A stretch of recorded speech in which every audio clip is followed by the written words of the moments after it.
নমস্কাৰ বন্ধুসকল, মই হিৰেণ। আজি আপোনালোকক এই ভিডিঅ'টোৰ জৰিয়তে এই 2024 বৰ্ষৰ অন্তিমটো মাহ ডিচেম্বৰ মাহত এই দুই ৰাশি ব্যক্তিসকলে কেনেদৰে ফলাফল লাভ কৰিব তাৰে সম্পূৰ্ণ তথ্য আপোনালোকক এই ভিডিঅ'টোত আগবঢ়োৱা হৈছে। প্ৰথমে মোৰ চেনেলটো আপোনালোকে ছাবস্ক্ৰাইব কৰি ল'ব, যাতে মোৰ পিছৰ ভিডিঅ'বিলাক আপোনালোকে সহজে লাভ কৰিব পাৰে। লগতে মোৰ ভিডিঅ' যদি ভাল লাগে তেন্তে লাইক আৰু শ্বেয়াৰ কৰিব, কমেণ্ট কৰি আপোনালোকৰ মনোভাৱ প্ৰকাশ কৰিব। এতিয়া আহোঁ মূল বিষয়লৈ। আজি আপোনালোকক এই ভিডিঅ'টোৰ জৰিয়তে এই 2024 বৰ্ষৰ ডিচেম্বৰ মাহটোত অৰ্থাৎ বছৰৰ অতি শেষৰ মাহটোত তুলা ৰাশিৰ ব্যক্তিসকলে কেনেদৰে ফলাফল লাভ কৰিব। সৰ্বপ্ৰথম পাৰিবাৰিক জীৱনৰ ক্ষেত্ৰত এনেধৰণৰ আপোনাৰ পৰিয়ালত পাৰস্পৰিক সহযোগিতা বৃদ্ধি পাব, কিন্তু এই সময়ছোৱাত মতাদৰ্শনত পাৰ্থক্য মুখামুখিকৈ ওলাই আহিব।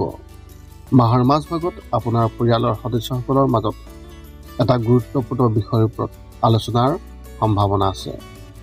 আপুনি আপোনাৰ পূৰ্বপুৰুষৰ ঘৰলৈ যাবলৈ এটা প্ৰগ্ৰেম বনাব পাৰে।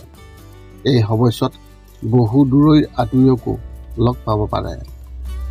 আপোনাৰ স্বভাৱ পৰিয়ালৰ প্ৰতি কোমল হ'ব, যাতে সকলোৱে আপোনাৰ দ্বাৰা বিশেষভাৱে প্ৰভাৱিত হয়। ঘৰত কাৰোবাৰ বিবাহৰ কাকতিয়াল কথা আছে, যাতে তেওঁলোক সকলোৱে মনত সুখী হয়। ব্যৱসায় আৰু চাকৰিৰ ক্ষেত্ৰত এনেধৰণৰ ব্যৱসায়িক দৃষ্টিকোণৰ পৰা এই মাহটো আপোনাৰ বাবে উত্তাল হ'ব। ব্যৱসায়ত ক্ষতি হ'ব পাৰে, গতিকে সচেতন হওক আৰু আপোনাৰ প্ৰতিদ্বন্দ্বীসকলৰ ওপৰত চকু ৰাখক। ইয়াৰ দ্বাৰা খৰচো হ্ৰাস পাব, গতিকে আপুনি লাভত থাকিব। কাৰো প্ৰতি ঘৃণা অনুভৱ নকৰিব। সৃষ্টিশীলতাৰ ক্ষেত্ৰখনত কাম কৰা ব্যক্তিসকলে এই মাহত কিছু নতুন সুযোগ পাব। সংবাদ মাধ্যম বা সাংবাদিকতাৰ সৈতে জড়িত লোকসকলে তেওঁলোকৰ কামৰ বোজা বাঢ়ি যোৱাৰ সম্ভাৱনা আছে, যাৰ ফলত মানসিক চাপত থাকিব পাৰে আৰু এই সময়ছোৱাত তেওঁলোকৰ কামৰ প্ৰতিও মোহভংগ হ'ব পাৰে। চৰকাৰী বিষয়াসকলে ভ্ৰমণ কৰাৰ কাকতিয়াল কথা আছে। শিক্ষা আৰু কেৰিয়াৰ ক্ষেত্ৰত এনেধৰণৰ এই মাহত কঠোৰ পৰিশ্ৰম কৰাৰ পিছতো ছাত্ৰ ছাত্ৰীসকলে আকাংক্ষিত ফলাফল লাভ কৰাত সমস্যা হ'ব, যাতে তেওঁলোকৰ মন হতাশ হ'ব পাৰে। এনে পৰিস্থিতিত আপোনালোকৰ শিক্ষকৰ লগত কথা পাতক আৰু তেওঁলোকক আপোনালোকৰ সমস্যাটোৰ বিষয়ে আপোনালোকে বুজাই কওক। কলেজত পঢ়ি থকা ছাত্ৰ ছাত্ৰীসকলে কাৰোবাৰ লগত বিতৰ্ক কৰিব পাৰে, যাৰ ফলত তেওঁলোকৰ ভাৱমূৰ্তি নেতিবাচক হ'ব পাৰে। এনে পৰিস্থিতিত নিজকে যিকোনো বিতৰ্কৰ পৰা আঁতৰাই ৰাখক আৰু সকলোৰে লগত বন্ধুত্বপূৰ্ণ আচৰণ ৰাখক। যদি আপুনি চৰকাৰী পৰীক্ষাৰ বাবে প্ৰস্তুতি চলাই আছে আৰু বিফলতা চলি আছে, তেন্তে এই মাহত আপোনাৰ বাবে অতি শুভ লক্ষণ আছে আৰু আপুনি যিকোনো এটা ক্ষেত্ৰত কাম কৰাৰ সুযোগ পাবই পাব। প্ৰেমৰ ক্ষেত্ৰত এনেধৰণৰ যদি আপুনি কাৰোবাৰ লগত প্ৰেমৰ সম্পৰ্কত আছে, তেন্তে এই মাহত আপুনি তেওঁলোকৰ সন্মুখত বিবাহৰ প্ৰস্তাৱ দিব পাৰে, যিয়ে সম্পৰ্কটোক শক্তিশালী কৰাত সহায় কৰিব। যিকোনো বিবাহিত লোকসকলে নিজৰ সংগীৰ পৰা বহুত সমস্যা পাব আৰু আপুনি আপোনাৰ সংগীৰ সমৰ্থন লাভ কৰিব প্ৰতিকূল পৰিস্থিতিত। এই মাহত অবিবাহিত লোক হতাশ হ'ব লাগিব। বিবাহৰ বাবে অপেক্ষা কৰি থকা লোকসকলে হয়তো বিবাহৰ প্ৰস্তাৱ পাব। যদি ক'ৰবাত আগতে বিবাহৰ কথা চলি আছিল, তেন্তে নিশ্চিত হওক আৰু আগুৱাই যাবলৈ চেষ্টা কৰক। স্বাস্থ্যৰ ক্ষেত্ৰত এনেধৰণৰ মাহৰ আৰম্ভণিতে আপুনি অধিক কাম কৰিব লাগিব আৰু শাৰীৰিক ভাগৰুৱা অনুভৱ কৰিব, কিন্তু আপুনি আপোনাৰ শক্তি সাৱধানে ব্যৱহাৰ কৰিব লাগিব, যাতে ইয়াক সৰ্বাধিক ব্যৱহাৰ কৰাৰ পৰা বিৰত থাকিব পৰা যায় আৰু সেইটো সঠিক ঠাইত। বৌদ্ধিক সমস্যাৰ বিকাশ হ'ব আৰু নতুন ধাৰণা মনত অন্তৰ্ভুক্ত মুক্ত কৰাৰ হ'ব। মাহৰ মাজভাগত পেশীৰ লগত জড়িত যিকোনো সমস্যা বিঘ্নিত হ'ব পাৰে। সেয়েহে ইয়াৰ বাবে আগতীয়াকৈ সাজু থাকক। আপোনাৰ এই মাহত শুভ সংখ্যা হিচাপে 1 আৰু শুভ ৰং হিচাপে আপুনি এই মাহত বাদামী ৰং ব্যৱহাৰ কৰিব পাৰে। তুলা ৰাশিৰ ব্যক্তিসকলৰ বাবে এক বিশেষ পৰামৰ্শ। অধ্যয়নৰ ক্ষেত্ৰত আপুনি বহু ধৰণৰ সমস্যাৰ সন্মুখীন হ'ব। এনে পৰিস্থিতিত আমাৰ পৰামৰ্শ হিচাপে আপোনাক দিয়া গৈছে যে আপুনি তেওঁলোকৰ পৰা পলাই নাযাব বা দায়িত্বত এলাহ নকৰিব, কিন্তু তেওঁলোকৰ সৈতে দৃঢ়ভাৱে মুখামুখি হ'বলৈ চেষ্টা কৰক। এই কামটো কৰিলে আপুনি কেৱল সেইবোৰ সমাধান কৰিব পৰাই নহয়, ভৱিষ্যতৰ দৃষ্টিকোণৰ পৰাও ই আপোনাৰ বাবে অতি উপকাৰী হ'ব। বৃশ্চিক ৰাশিৰ ব্যক্তিসকলে কেনেদৰে ফলাফল লাভ কৰিব? সৰ্বপ্ৰথম পাৰিবাৰিক জীৱনৰ ক্ষেত্ৰত এনেধৰণৰ। এই মাহটো আধ্যাত্মিক দৃষ্টিকোণত আপোনাৰ বাবে খুবেই ভাল হ'ব। আপোনাৰ ঘৰখনত পূজা পাতলৰ এক লক্ষণ দেখিবলৈ পোৱা গৈছে, যাৰ বাবে পাৰিবাৰিক পৰিৱেশ ধৰ্মীয় হৈ থাকিব। ঘৰখনত এজন সদস্যৰ উন্নতিৰ সম্ভাৱনা আছে। সকলোৱে আপোনাৰ প্ৰতি সন্মান বৃদ্ধি কৰিব আৰু আপোনাৰ কোমল স্বভাৱৰ বাবে সকলোৱে আপোনাৰ দ্বাৰা বিশেষভাৱে প্ৰভাৱিত হ'ব। মাহৰ মাজভাগত তেওঁলোকৰ স্বাস্থ্যৰ অৱনতি হ'ব পাৰে, কাৰণ আপোনাৰ পিতৃ মাতৃৰ স্বাস্থ্যৰ বিশেষ যত্ন ল'ব লাগিব।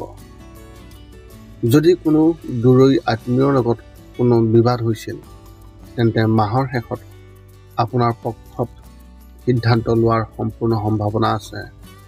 চুবুৰীয়াৰ লগত কিবা এটাৰ ওপৰত চুক্তি হ'ব পাৰে আৰু আপোনালোকৰ মাজত পাৰস্পৰিক ভাতৃত্ববোধ বৃদ্ধি পাব। ব্যৱসায় আৰু চাকৰিৰ ক্ষেত্ৰত এনেধৰণৰ। অৰ্থনৈতিকভাৱে এই মাহটো আপোনাৰ বাবে খুবেই ভাল হ'ব আৰু কোনো ধৰণৰ সমস্যা নহ'ব। ব্যৱসায়ত আপুনি নতুন উচ্চতাত উপনীত হ'ব আৰু আকাংক্ষিত ফলাফল পাব। এনে পৰিস্থিতিত লাভৰ কথা ৰাজহুৱাভাৱে আপুনি কোৱাৰ পৰা বিৰত থাকিব লাগিব, কাৰণ বিৰোধীৰ আপোনাৰ লগত ঈৰ্ষাৰ ভাৱ থাকিব পাৰে। কোনো ধৰণৰ ইগোক নিজকে আধিপত্য বিস্তাৰ কৰিবলৈ নিদিব। যদি আপুনি এটা কাম কৰি আছে আৰু কাৰোবাৰ লগত পুৰণি বিবাদ হৈ আছে, তেন্তে এই মাহত ইয়াৰ অন্ত পৰিব। অফিচত আপোনাৰ বিষয়ে ৰাজনৈতিক থাকিব পাৰে, গতিকে যিকোনো ধৰণৰ বিতৰ্কৰ পৰা নিজকে আঁতৰাই ৰাখক। মাহৰ শেষত এটা নতুন প্ৰজেক্ট আপোনাৰ হাতলৈ আহিব পাৰে। শিক্ষা আৰু কেৰিয়াৰ ক্ষেত্ৰত এনেধৰণৰ। ছাত্ৰ ছাত্ৰীসকলে কিবা এটাৰ ওপৰত শংকিত হ'ব পাৰে আৰু অধ্যয়নৰ হেঁচাত তেওঁলোকৰ ওপৰতো গুৰুত্ব দিয়া হ'ব। এনে পৰিস্থিতিত মাক দেউতাকৰ লগত কথা পাতক আৰু তেওঁলোকক আপোনাৰ সমস্যাটোৰ বিষয়ে কওক। MBA, MTech আৰু অন্যান্য উচ্চ শিক্ষা গ্ৰহণ কৰা ছাত্ৰ ছাত্ৰীসকলে এই মাহত কিছু নতুন সুযোগ লাভ কৰিব। এই অনুষ্ঠানবোৰ হাতেৰে এৰি নিদিব, কাৰণ ই আপোনাৰ ভৱিষ্যতৰ ৰূপৰেখা বিশেষভাৱে প্ৰস্তুত কৰিব। প্ৰতিযোগিতামূলক পৰীক্ষাৰ বাবে প্ৰস্তুতি চলোৱা ছাত্ৰ ছাত্ৰীসকলে নিজৰ বাবে কিবা এটা কৰিবলৈ চেষ্টা কৰিব, য'ত তেওঁলোকেও সফলতা লাভ কৰিব। ইয়াৰ লগতে মাহৰ তৃতীয় সপ্তাহত ক'ৰবাৰ পৰা ইতিবাচক ফলাফল দেখিবলৈ পোৱা যাব। প্ৰেমৰ ক্ষেত্ৰত এনেধৰণৰ। কিছুমান কথাৰ বিষয়ে আপোনাৰ সংগীৰ সৈতে আপোনাৰ মতানৈক্য থাকিব পাৰে, কিন্তু পাৰস্পৰিক বুজাবুজিৰ বাবে ইয়াৰ সমাধান অতি সোনকালে হ'ব আৰু দুয়োৰে মাজত পাৰস্পৰিক সম্পৰ্ক শক্তিশালী হ'ব। যদি ঘৰৰ কোনো সদস্যই আপোনাৰ প্ৰেম জীৱনৰ বিষয়ে জানে, তেন্তে ই আপোনাক সহায় কৰিব। অবিবাহিত ব্যক্তিসকলে কাৰো ওপৰত হৃদয় দি থাকিব, কিন্তু সন্মুখৰ পৰা কোনো ভাল ইংগিত নাথাকিব। অবিবাহিত লোকসকলে হয়তো এই মাহত বিবাহৰ প্ৰস্তাৱ পাব, কিন্তু আপুনি কোনোবা এটা পক্ষৰ প্ৰতি আগ্ৰহী হ'ব। ঘৰতে মুকলিকৈ কথা পাতে যদি আপোনাৰ বাবে খুবেই ভাল হ'ব। স্বাস্থ্যৰ ক্ষেত্ৰত এনেধৰণৰ মাহৰ আৰম্ভণিতে গ্ৰহবোৰৰ দিশটো আপোনাৰ ৰাশিফলৰ ওপৰত এনেদৰে দৃষ্টি দি থাকিব যি শুভ, কিন্তু কিছুমান ডাঙৰ ৰোগৰ সম্ভাৱনা আছে। অৱশ্যে ভালদৰে কাম কৰিলে ইয়াত আপুনি সকাহ পাব। ইয়াৰ বাবে আপুনি নিশ্চিতভাৱে মঙলবাৰে হনুমান প্ৰভুৰ হনুমান চালিচা আবৃত্তি কৰিলে ইয়াৰ সুফল লাভ কৰিব।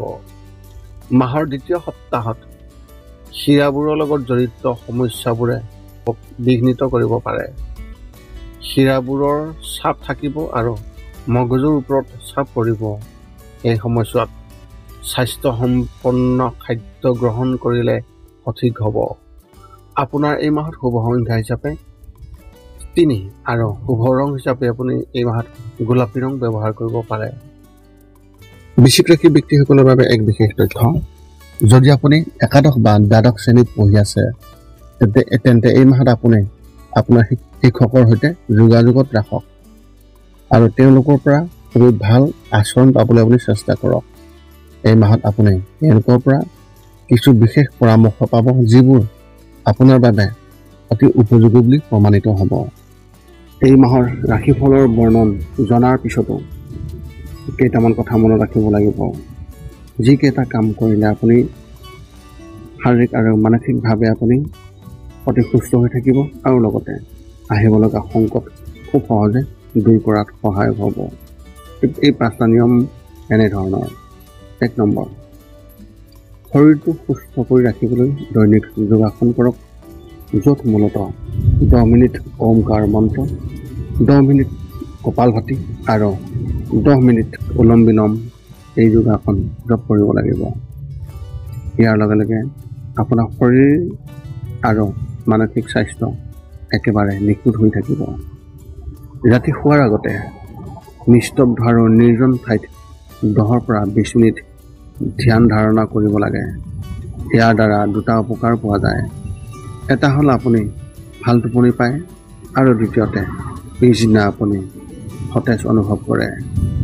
ধ্যান কৰি থাকোঁতে মধ্যমীয়া শব্দত শান্ত সংগীতো শুনিব পাৰি। 3 নম্বৰ হৈছে প্ৰতি মঙলবাৰে পুৱা নিশ্চয় হনুমান চালিচা পাঠ কৰক আৰু হনুমান মন্দিৰ দৰ্শন কৰক। ইয়াৰ দ্বাৰা আপোনাৰ আৰু আপোনাৰ পৰিয়ালৰ যিকোনো ধৰণৰ সংকট দূৰ হ'ব আৰু সদায় সুখ আৰু শান্তি থাকিব।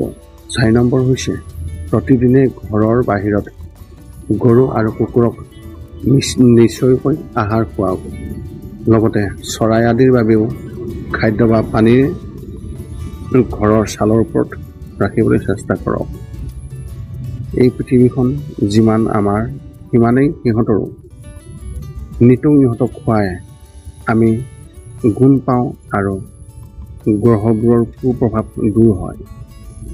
মাজে মাজে চৌপাশৰ দুখীয়াসকলক উপযুক্তভাৱে সহায় কৰক আৰু ভোকাতুৰক আপুনি খুৱাবলৈ চেষ্টা কৰক।